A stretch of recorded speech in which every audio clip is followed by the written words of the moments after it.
Hello, good evening everyone. And for those who are watching from the Philippines, magandang gabi po sa inyong lahat. And to Doc Mario and Ate Noims, Teresa, and all other advocates watching this FB Live from United States, good morning. I am your wellness advocate. My name is Muriel Rosal, and tonight's topic will be about peppermint essential oil. I know most of you are not that new to peppermint because the moment you started with your essential oil journey, one of the first essential oil you're going to use is peppermint.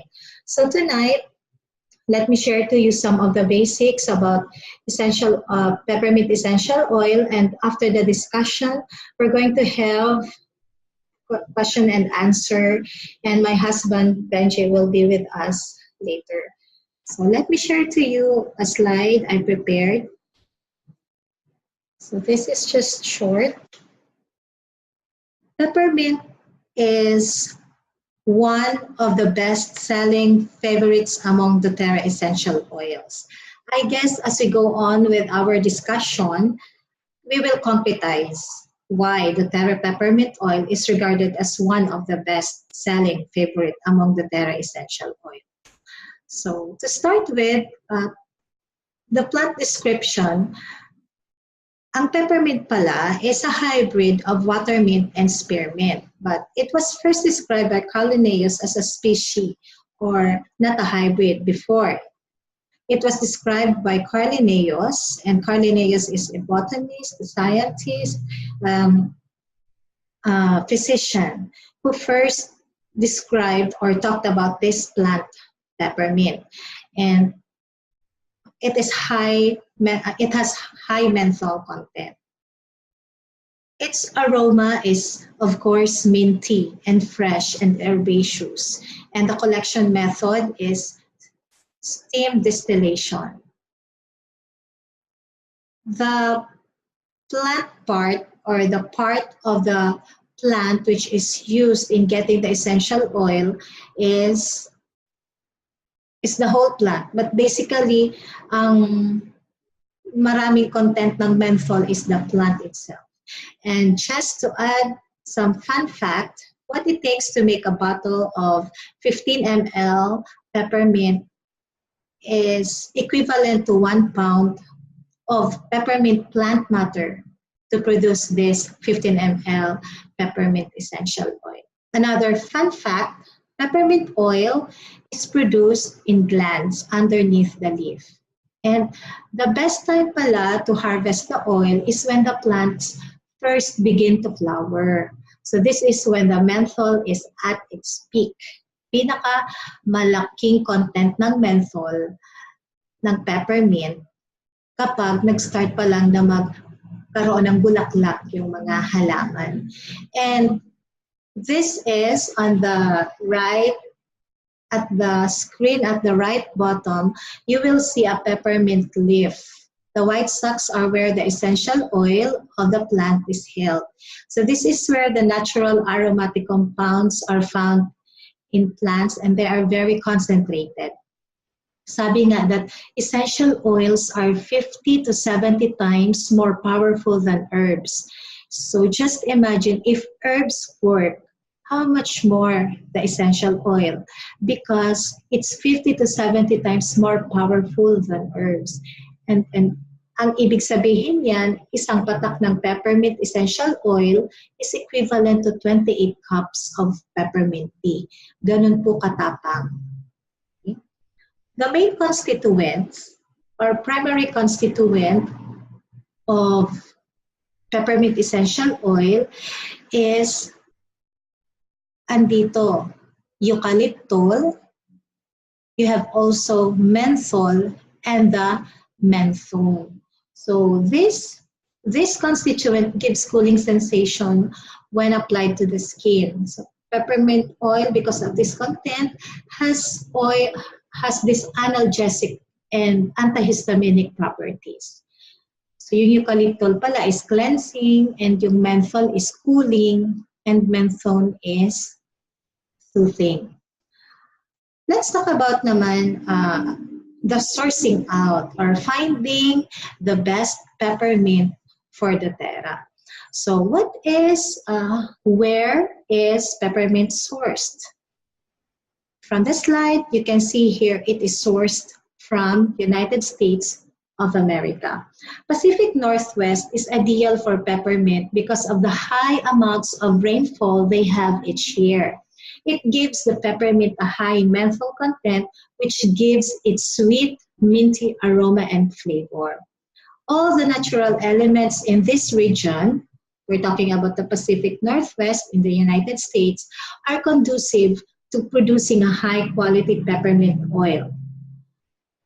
And to add some more fact, peppermint was one of the first 5 essential oils that doTERRA offered. So, kasama pala ang peppermint sa unang inoffer or unang na manufacture ng doTERRA. And along with lavender, lemon, melaleuca, and frankincense. So peppermint is one of the first 5 essential oils of doTERRA. So finding the peppermint oil is not that easy journey because it was a little more complicated. It started with dozens of samples of peppermint essential oil, but each was rejected because they didn't meet doTERRA's high quality standard. And then eventually, Emily Wright called an old colleague, Dr. Robert Papas, and asked for his help. He put Emily in contact with growers that he knew were producing superior quality oil and who also cared that their product would be doing good in the world. So when Emily says, when we contacted those growers, they got really excited that they could provide us peppermint in the way it's supposed to be grown in its natural state and for a good price. Beyond that, they were excited that it was also going into the hands of people who will use it for a variety of health benefits. So again, ang bida po sa gabing ito ay ang peppermint. I know tayo pong mga nag-aabang ng FB Live presentation and discussion every Thursday ng top 10 basic oils or the oils we have in the Home Essentials Kit already experience the benefit of these essential oils. But let me, for the benefit po ng mga bago sa kanilang paggamit ng essential oils, explain how we can maximize the use of its properties para po sa ating health and overall wellness. So let me start with the uses and benefits. Marami pong uses ang peppermint, and in fact, if you research po sa mga sites, internet websites, you can see many ways on how to use peppermint. So let me just share to you some of the uses and benefits that I personally experienced. So number 1 is it promotes respiratory function and clear breathing. Ito po yung pinaka-reason. This is the very reason why me and my husband Benji believe in the oil for the first time. Simple. The first time we drop 1 drop in the palm and deep inhale several times, ayun, na-relieve yung congestion sa nasal congestion ng asawa ko and yung parang asthma attacks niya. You can also massage 2 to 3 drops on your chest. You can add up carrier oil like fractionated coconut oil, or you can also diffuse it in the air to help clear sinus and lung congestion. So indeed that peppermint promotes respiratory function and clear breathing. It relieves colds, nasal congestion, and sinus pain. If your head is feeling like it's stuffed or you can't stop coughing and masakit po yung ulo ninyo dahil sa sobrang sipon, you can also use peppermint oil in yung tinatawag natin na steam. Just pour boiling water into a metal or a glass bowl and add few drops of essential oil. Like sa isang bowl ng napakulo ang tubig, yung mainit pang tubig, you pour 2 to 3 or 4 drops of peppermint oil, and then you drape a towel over your head and position your face 10 to 12 inches above the bowl and breathe in the steam. So you can also add up eucalyptus or rosemary. They are good combination in relieving this congestion. And another manner I use peppermint is when I go to the wet market. Imagine the smell kapag pupunta ka sa palengke at bibili ka ng mga isda. So kapag may sipon po ako, what I do, I put only a drop of peppermint on my mask, and yun, maganda pong mamalengke kapag merong mask na may peppermint. And also, by experience, like allergies, yung kapatid ko po, when we were in an island having this vacation, nagkaroon po siya meron po kasi siyang allergies sa shrimp, and kumain siya ng shrimp. And ayun, he started having this, she could hardly breathe, and I just give her a drop of peppermint, and she inhale it several times, and really it promotes this clear breathing, and it's really amazing. So peppermint oil really have this anti-congestive, anti-spasmodic, and expectorant properties, making it helpful in these allergic attacks and asthma symptoms as well. So second use is it relieves head and neck tension. I know marami po sa inyo ang naka-experience na nito. Kapag medyo masakit na po ang ulo ninyo, just put a drop. Just put a drop and rub it in your neck. Apply it at the back of your neck and shoulders, so it keep the energy levels up during the day. And maganda rin pong midday pick-me-up, yung lagi po natin naririnig, is a combination of 1 drop of frankincense, 1 drop of lemon, plus of course 1 drop of peppermint. Itong tatlong ito. You can inhale or diffuse these 3 essential oils, and it's a good combination for pick-me-up. So it increased energy and alertness. Also, it relieves head and neck tension. So, number 4 na tayo. It alleviates stomach upset. Indigestion, bloating, and heartburn, peppermint oil is very helpful in digestion as it has carminative property of expelling gas. Sabi ko, ano carminative? So it's pampautot pala. So just massage several drops on your abdomen, place a drop on your wrist, or inhale to soothe also this motion sickness or general nausea. So inhaling peppermint oil is also said to help curb the appetite. So kung gusto ninyong medyo magbawas ng pagkain, mawala ng gana sa pagkain, so this also triggers a sense of fullness.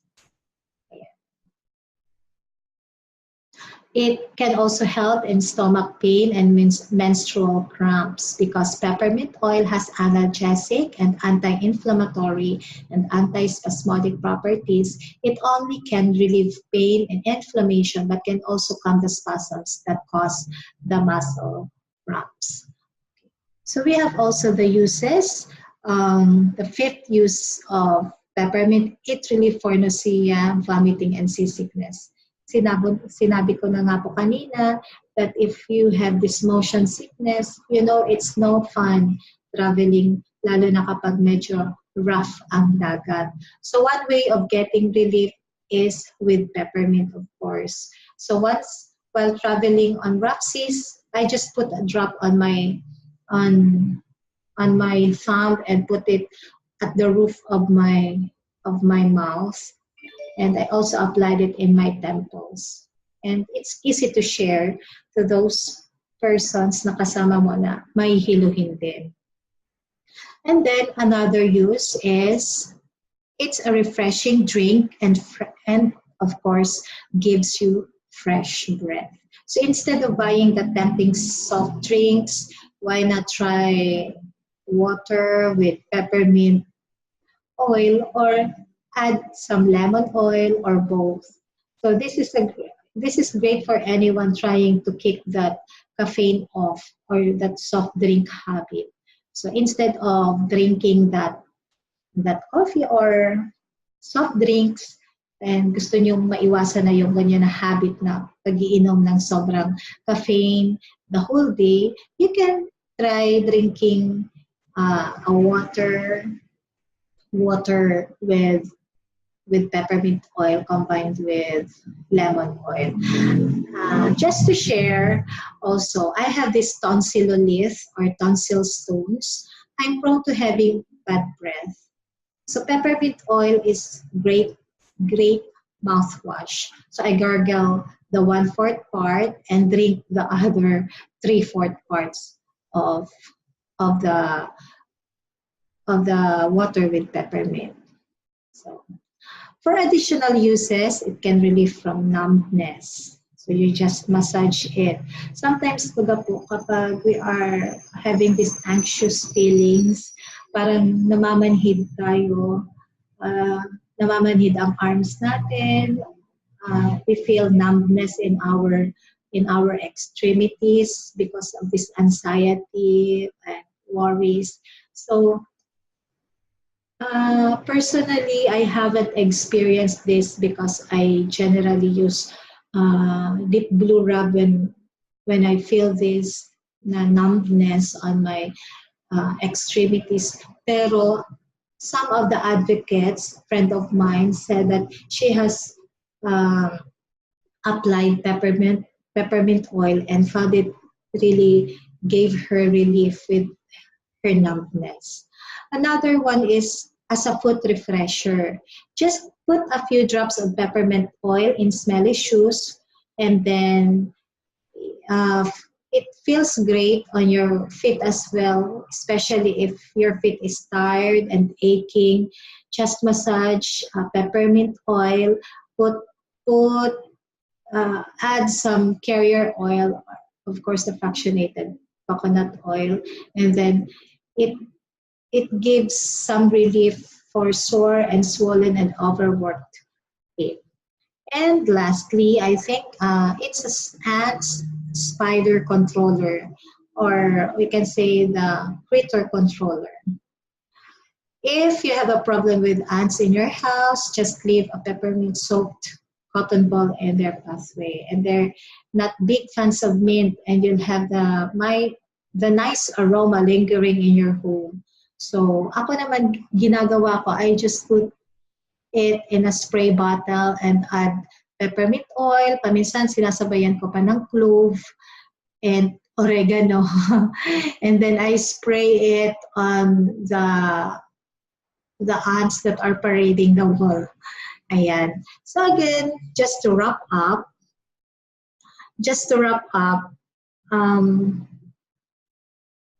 for the direction for use, we have these three: diffusion, internal use, and topical use. Ako normally, ang ginagawa ko nito is the ATI, aromatic, topical, and internal.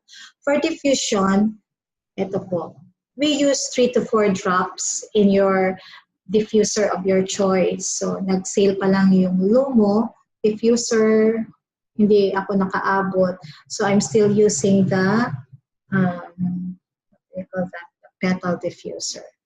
So, for your recipes for your home essentials oil, we have here Heavenly 3 peppermint plus 4 lavender. You can also breathe free 2 breathe plus 2 peppermint. We have also for energize 2 peppermint plus 2 lemon. And for seasonal support, 2 drops of lavender plus 2 drops of lemon plus 2 drops of peppermint. And I know as you go on with your essential oil usage, you will discover yung magiging favorite combination ninyo for peppermint. Ayan. For internal use naman, you just need to dilute 1 drop into 4 fluid ounces of liquid. Makikita nyo naman po sa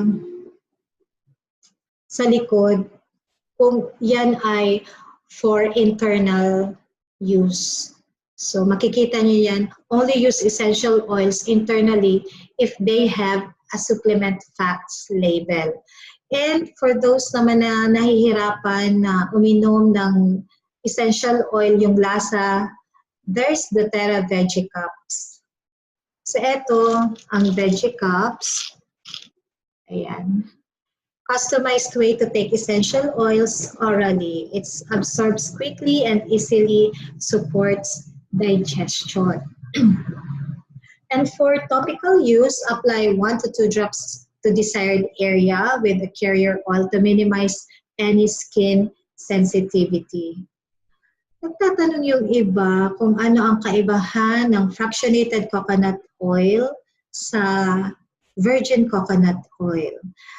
Ang fractionated coconut oil pala is also known as liquid coconut oil.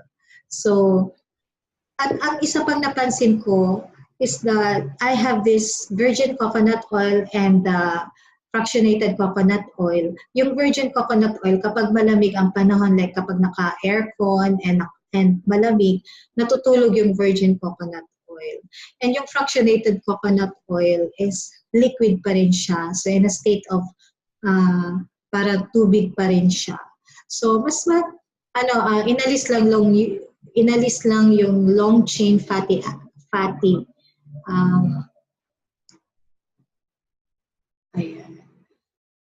saturated.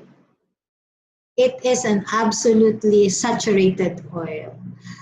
Kaya more on nasa liquid stage siya. So hindi natutulog at masarap ipang massage. So just apply 1 to 2 drops to desired area, and then for sensitive skin and for skin ng mga bata, maganda rin pong of course it is advisable to use fractionated coconut oil. So we have other products of peppermint. So we have the doTERRA Peppermint Touch. Ako ginagamit ko to when I drive. So mas madali kasi siyang ipahid.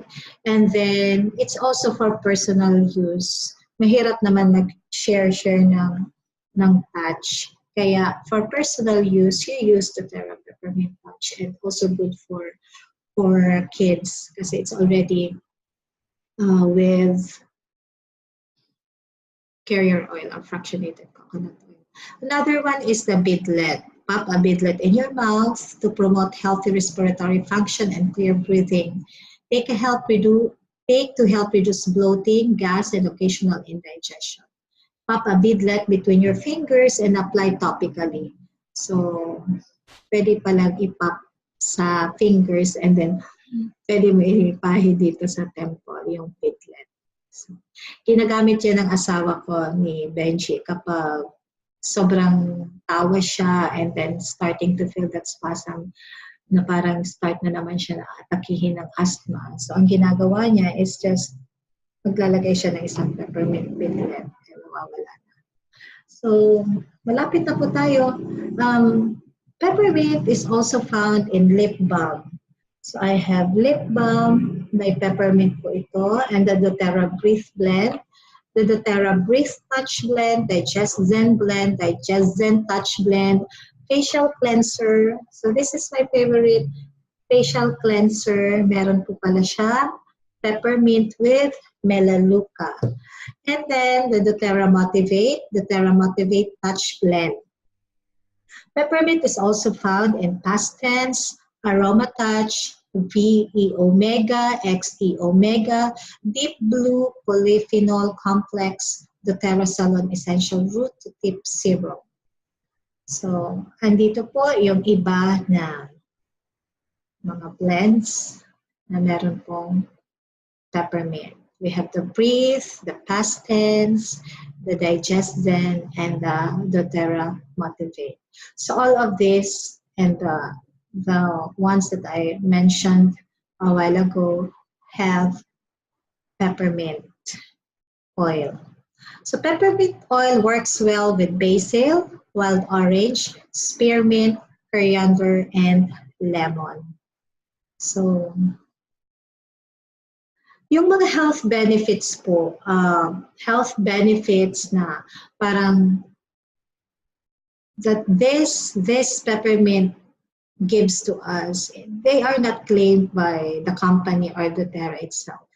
Ang good news is that there are 600 plus published studies about the benefits of peppermint. And then we have 87 human clinical trials. Excuse me. So these are numbers. These numbers was mentioned or was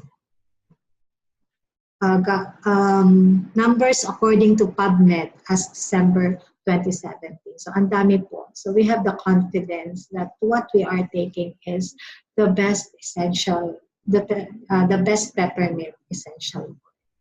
So last slide po is the cautions. So possible skin sensitivity. So kaya kailangan po ng fractionated coconut oil. And because of that, we need to keep out of reach of children. Kasi baka paglaruan nila, remember that essential oil, hindi po siya pwedeng maipasok sa mata, sa ilong, sa bibig, o sa tenga. So, baka paglaruan ng mga bata, kaya dapat nasa mataas siyang lalagyan na hindi basta-basta maaabot ng bata.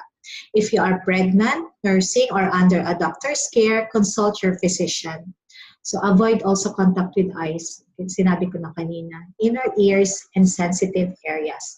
So for those who are who have this iron supplement, cyclophosphorin, which is medicine for heart condition or high blood pressure, or medicines to decrease stomach acid, oral use of peppermint is also advised to be avoided muna because they may have adverse effects on this.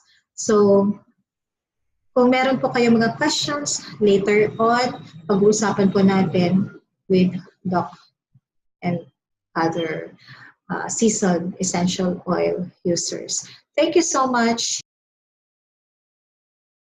So thank you so much for being with us tonight. I hope may mga natutunan po kayong additional knowledge about peppermint. So meron po tayong isang question from Don Greg Bron Espiritu. Meron ba na overdose ang peppermint? So with me is my husband Benji. Yung mga questions po ninyo siya ang sasagot. Hi EO users and believers of essential oils. Good evening everyone. Good morning in America. Yeah, question of Don Greg. Meron ba overdose ang peppermint? Yeah, peppermint overdosage. Actually, all essential oils, if used in a proper manner, ideally, there's only a certain amount that you should use. But in terms of overdosage, wala po talaga siya. But for us to maximize its effect and its use, there are just ideal number of drops that you should use. Kasi in excess of that, it will just be a waste. So medyo may kamahalan baga yung mga oils, but only a drop can already work what it is supposed to do. Like for example, if you will take it internally, the ideal number of drops that you can take is 2 to 4 drops. And for the whole 24 hours for adults, up to 12 to 24 maximum drops for 24 hours.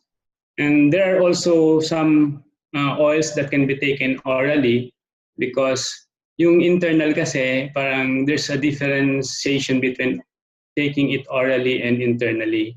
When you say internally, you can make use of veggie cups.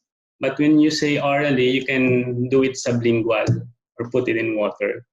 So the ideal number of drops for adults, the maximum is 4 to 18 drops orally. But internally, it can be used 12 to 24 drops, maximum for 24 hours. Okay? For topical, ideally at least a drop or two can be used for the particular issue that you are addressing. So yun, overdosage, I think, is there anything you can add about the question of Don? Well said, Benji. Another question, moving forward, another question is, which we already discussed po kanina, is that sabi ko dito, please share the peppermint combos to diffuse. Many thanks. Kanina po, if you were able to attend ng ating FB Live, I have mentioned Heavenly, 2 to 3 drops of peppermint plus lavender. So that's a good combination. And we have also the Breathe plus peppermint for easy breathing. And then we have also for seasonal support, yung na-mention po kanina, 2 to 3 drops of lemon, lavender, and lavender, of course, peppermint.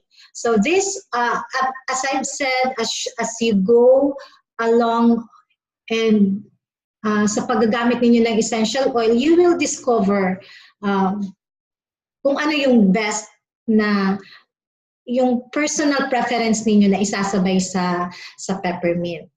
And since wala na po dito akong nababasang questions, let me ask a question sa iyo. Kasi most of the essential oil users are asking this question.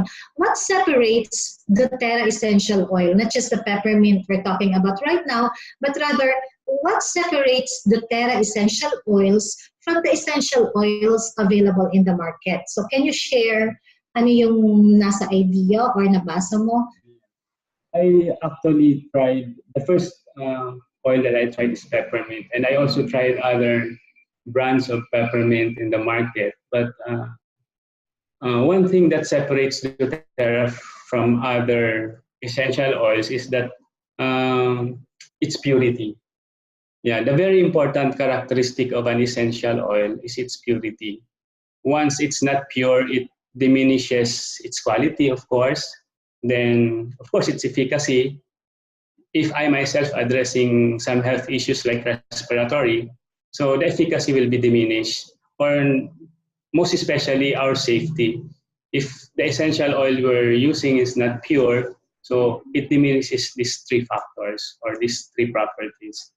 So doTERRA is really differentiated among us because it goes through 9 levels of testing. Okay? And the source of peppermint where we are sourcing is from USA. Yes. Okay? Thank you so much, Benji. And aside from those that were mentioned by Benji, which is about the purity, the sourcing, and the grade, the certified pure therapeutic grade ng essential oil natin sa doTERRA, what I can vouch about with doTERRA is the support system. We have this global and international support. As you can see, magtanong po kayo internationally. We have this group and we have this closed group where if you have questions, the answers are readily available given by those that are seasoned essential oil users. And aside from that, dito lang po sa team natin, we're talking about the team of Dr. Mario Brizuela. We have lots of doctors who are very generous about their experience and their knowledge about essential oil. To mention a few, we have Dr. Mike Navera, of course, Dr. Mario Brizuela, Dr. Betsy, Dr. Arnel. So madami po tayong doctor na gumagamit, and that's the confidence that we have that as yung parang yung ordinary lang tayong person, we are not in the medical field, still we can take charge of our health. Yeah, exactly. Talking about taking charge of our health. Yeah. To all new audiences, you can ask your questions about peppermint how to maximize the use and other benefits of peppermint so that other panelists can also answer. Okay, so should you have other questions? Yeah, we are here to at least address your questions. And yun, since you already accessed the oils to those who already did, we can share with you the video. It will be recorded, so it will be posted. Ma'am Chichi or si Mama Naya questioned about asthma attacks. Peppermint, bakit kami naniwala sa essential oil? Is because of peppermint. Ang pinakamaganda pong time kung kailan natin pwedeng gamitin ang peppermint for asthma attack is during the aura of attack. That means before the start talaga ng pinaka-attack. Kasi kung talagang nahihirapan ka na, you need the medical. We always combine both of best of both worlds. So before the attack, that's the time kahit 1 to 2 drops just rub on your chest and then deep inhale. That can relieve yung hirap sa paghinga because of the primary constituent na available po sa peppermint because of the menthol and the eucalyptol, which are for analgesic and antihistaminic effect. So it's available there. And I think, I don't know if we still have time. Meron ka pa pong sasabihin, Benji? Yeah, I think we're still live. Yeah, there are some questions and even insights here. Peppermint plus bergamot equals energy booster. Yes, thank you so much for sharing, Zerlane. So Zerlane is the partner of Dr. Mike Navera. So ito pong dalawa talaga, hopefully, they will be joining us next week as we discuss the brief or the respiratory blend. Dr. Mike Navera and Zerlane are a couple who has been helping us with our usage of essential oil. So peppermint plus bergamot, energy booster. So thank you so much. There's also one here, Miss Nilda Borjal. Peppermint works for her migraine. Yes, it's because it has the analgesic effect. Ako naman, personal use ko, I don't use too much of peppermint, only when I need it. So talagang it works amazing. So meron pa ba tayong mga questions? For the 20 live participants right now in FB, thank you so much. And as I've said, every Thursday at 9 p.m. we have this FB live. And next week po ang topic natin will be about respiratory blend. So Mama Naya and the rest who have concerns or issues with these respiratory issues, please stay live again and hopefully we can invite Dr. Mike para yung mas exciting po on the perspective of a medical practitioner yung ating makakatulong sa pagsagot sa mga katanungan ninyo. I think there are other questions here. Let me just click. Yeah, that's it. So we have here, how many glass or how many drops ba ang dapat sa isang baso? When we say pag-inom, normally po is 4 ounces ng tubig, 1 drop of essential oil. So yun po. Tama po ba? So, ayan. Do we have other questions? How many drops for asthma attacks? As I've said, 1 or 2 is best for asthma attacks. And any best oil to pair? I could say that best oil to pair with peppermint for respiratory is breathe. Or if you want to calm it, yung attack, you can use lavender. And since merong constriction, ang ibig sabihin yan is meron pong inflammation, so you can use our best anti-inflam na essential oil, and that is frankincense. So next week, meron po tayong another topic, so please be with us as we end. Meron ka pa pong sasabihin? Yeah, we don't really have to take our health and leave our health for chance, because there is a way to boost our health, and there is an option. There is synthetic over the counter we can buy, but we ourselves can engage into proactively managing our health using essential oils. And it works for me.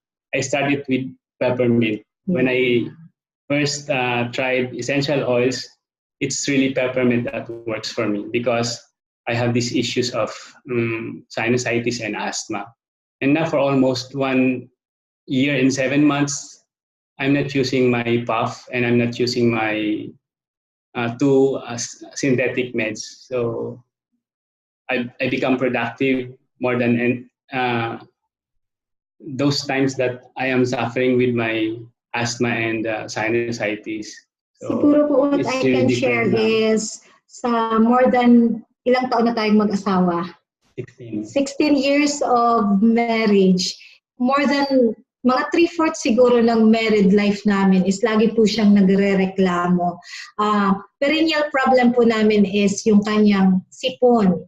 So that means year-round may sipon po siya. And then because of these essential oils, we are not here really to sell, but why we are here is because we want to share our experience. And because of this essential oil, nawala po yung perennial problem ni Benji ng asthma, congestion. Kasi dati, lagi yan na may mga baon ng mga synthetic meds. And when we started with our use of peppermint, and nawala na po lahat without kidding, all of the synthetic medicines, even starting from yung pag-inom ng antibiotic, wala na. We just use oregano plus melaleuca, and then mga simple wound, we use lavender. So it's so amazing. And peppermint is the first oil na sinimula namin. And I just hope na alam ko marami po dito sa inyo ang naka-experience na ng oil. And I hope na next week po, you can invite your friends na gusto po ninyong malaman, gusto po ninyong malaman nila ang about essential oil. I think we don't have much time. Yeah, it's almost 10. Ano na po tayo, mag-1 hour. I would like to leave last word before meron ka pa. So, before we say good night and thank you all, when God created us, He gives our body the ability to heal itself. And I really thank God for these plant extracts we call essential oil, which help our body heal naturally. So thank you so much for being with us, and till next week. Yeah. Thank you, doTERA. Thank you, Peppermint. Thank you, all OJ. Okay. Thank you so much for Diego Lumbao who helped us sa aming first time FB Live. Marami pong technical problems with the Zoom or hindi po namin alam, but this is the first time, and I hope we can do more of this educating other people about the use of essential oil and empowering each household ng paggamit ng essential oil. So good night everyone. Good night and good morning, America.